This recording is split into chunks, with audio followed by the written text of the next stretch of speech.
The blue twink of Blue Lock, Hiori, is undoubtedly one of the best midfielders and easily one of the most underrated characters in the entire series. Seriously, I feel like people don't talk about Hiori enough because he gets overshadowed by characters such as Charles and Sei.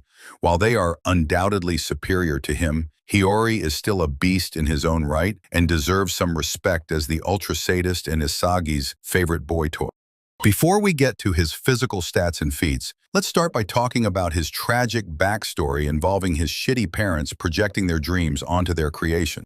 Hiori's parents were failed athletes who wanted their son to carry on their dreams, so they forced their little video game twink to play football, all at a young age. Once Hiori realized his parents only cared about his physical state for the sake of their selfish desires projected onto him, he started detesting the sport, only playing for the sake of keeping his family from crashing out and breaking like Chihiri's legs.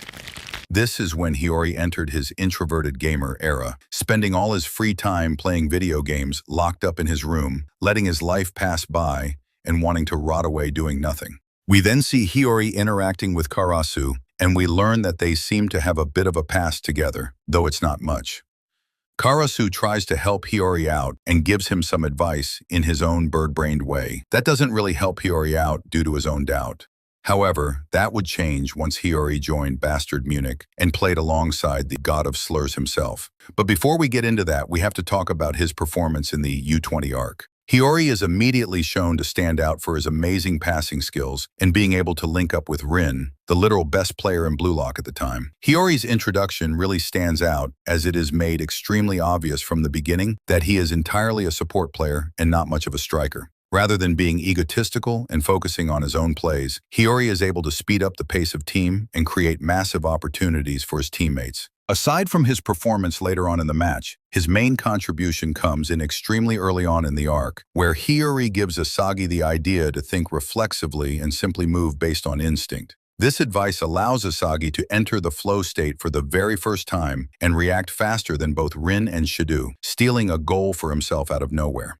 There isn't much to say about Hiori character-wise for the U20 arc. Hiori simply plays his part and passes around to his team, claiming that scoring as a striker isn't the only form of ego that exists. This gives us some sort of insight in his view of the sport, though it is likely just something he is saying in the moment, as deep down, Hiori doesn't really care enough to have much of an ego, at least not at this point into the story. The major changes we see occurring in Hiori take place much later on, when Hiori joins the Ubers versus Bastard Munich match under Isagi's request. Before Hiori joined the game, it is made clear to us that he understands Isagi's plays very well, as when Yukimiya was teaming up with Isagi and made a mistake in his pass, Hiori saw exactly what kind of pass Isagi had wanted in that situation, keeping pace with his movements and plans even from the sidelines. When Hiori joined the game, he was initially set on helping Isagi as much as possible. His goal was to become Isagi's right-hand man and make him the best in the world, basically turning himself into another Ryo. At this point, he still lacks self-confidence and ego, being unable to detach himself from his parents' expectations. However, near the end of the match, after failing to score and getting ready to give up, through the help of Isagi's words, Hiori finally grasps his ego. He starts understanding that he was not Isagi's bitch after all, but in fact, Isagi was his bitch, as his passes were what determined Isagi's plays. He was the one throwing the stick, and Isagi is the one running after it like a good little doggy. This realization led to Hiori blue locking in and completely dominating the entirety of Ubers, making a crazy link-up with Isagi to score the final goal.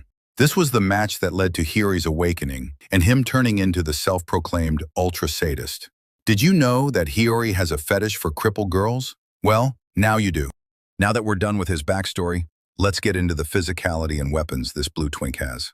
Physicality-wise, there isn't much to speak of. Hiori has pretty average strength and speed with 0 aerial feats. He is basically just an average player with an agile body, kind of like Bachira. The only real specialty he has is the fact he is left-footed, which has led to him seemingly becoming quite ambidextrous.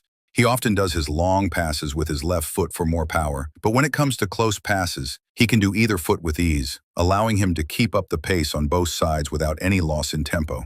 Speaking of passes, Hiori's main weapon is obviously his insane passing ability, with his long passes being just as precise and stable as Sai's passes. This is pretty insane if you think about it. His passing was already this good all the way back in the U20 match, and he is only getting better. To supplement his passing ability, Hiori has the best ocular ability in the series for spatial awareness, that of course being metavision. Amongst all the different metavision that we've seen, Hiori's is undoubtedly one of the best, as he was able to link up plays perfectly with Isagi and see exactly the same future that Isagi saw. He is quite literally just Isagi as a midfielder. And plot armor aside, everything Isagi can see, Hiori can see as well. Let's get into his next and probably his most underrated weapon, his dribbling ability. Hiori has one of the best dribbling abilities in Blue Lock, involving him changing his tempo, going from slow to fast to quickly blitz his opponents and get past them. He uses this on multiple different occasions to perform many impressive feats. But I'll get more into that later. I know I just said his dribbling is the most underrated weapon of his, but to be honest, I completely lied. His real most underrated weapon is his adaptability against literally the most difficult opponents in the NEL. He isn't Baro or Isagi level or anything when it comes to adaptability, but he is still a force to be reckoned with. We see this weapon on multiple occasions, such as when he completely destroys Don Lorenzo by exploiting his lunges to dribble past him. Don Lorenzo is literally the best defender we've seen in Blue Lock, and it's no secret that facing him 1v1 is a death sentence for even players like Kaiser. Hiori knew this from watching the Ubers game, so he made sure to consistently avoid Lorenzo and identify his major weakness. Aside from this, the main moment of adaptation we saw from Hiori was him blocking Charles during the PXG game. Charles had been dominating Bastard Munich and specifically Hiori for quite some time at this point in the match, only being stopped due to Kunigami shutting down Shido.